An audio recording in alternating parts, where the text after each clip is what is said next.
नमस्कार। आज की कहानी है सांप और मेंढक। एक गहरे कुएं में मेंढकों का राजा गंगादत्त रहता था।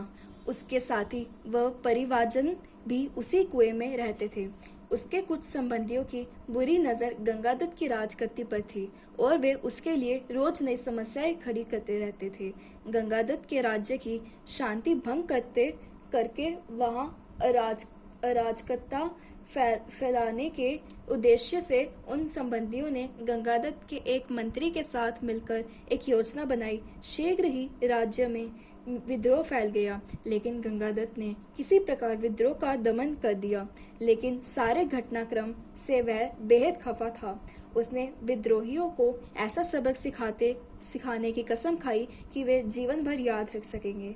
एक दिन कुएं की मुंडेर के नीचे लटकती लोहे की जंजीर पकड़कर गंगादत्त कुएं के बाहर निकल आया और बढ़ चला विषधर काले सांप के बिल की ओर। उस सांप को एक पहले भी वह देख चुका था। दरअसल गंगादत्त के दिमाग में एक खतरनाक योजना थी, जिसे वह उस भयंकर सांप के सहयोग से पूर्ण करना चाहता था। अपने को सुरक्षित दूरी पर रखते हुए गंगादत्त ने सांप के बिल के बाहर आवाज लगाई। सांप को मेंढक की स्वर सुनकर बड़ा आश्चर्य हुआ और वह अपने बिल से बाहर आ गया। मैं तुमसे मित्रता करना चाहता हूँ, गंगादत्त बोला। लेकिन हम तो जन्मजात शत्रु हैं, सांप बोला। तो ऐसा कैसे संभव हो सकता है?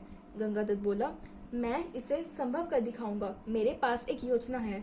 फिर उसने सांप को अपनी योजना से अवगत कराया और कहा कि वे अपने विद्रोही संबंधियों को सबक सिखाना चाहता है। उसने यह भी कहा कि वह उन्हें सजा देना चाहता है और इसीलिए उसे बुलाने आया है, ताकि वह उसके साथ चलकर उन्हें मार डाले। क्या वह कुआं सूख चुका है? सांप ने पूछा। नहीं, बहुत ज्यादा पानी है उसमें, गंगादत्त ने कहा। लेकिन तुम्हें चिंता करने की आवश्यकता नहीं है। पानी की सतह के ऊपर एक बड़ा छेद है। तुम मेरे संबंधी मेंढकों को खाकर वहां आराम कर सकते हो। तब ठीक है, चलो चलकर तुम्हें दुष्ट संबंधियों को मजा चखा ही दूं, जोरदार फुफकार करता सांप बोला।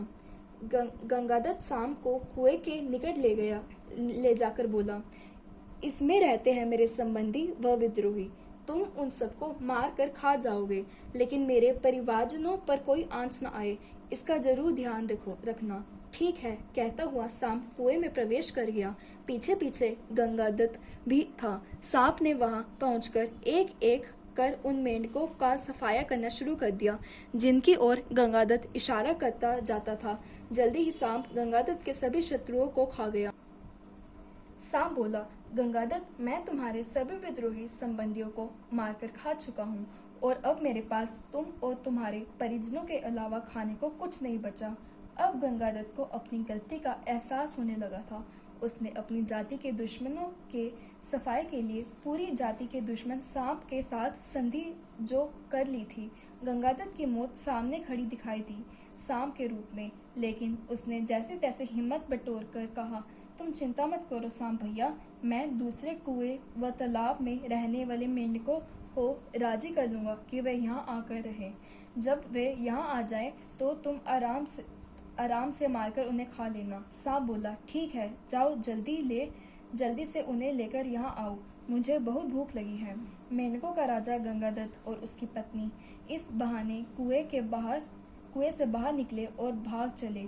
फिर कभी उस कुएं में वापस न लौटकर आए। सीख, मदद के लिए शत्रु पर कभी भरोसा न करो। धन्यवाद।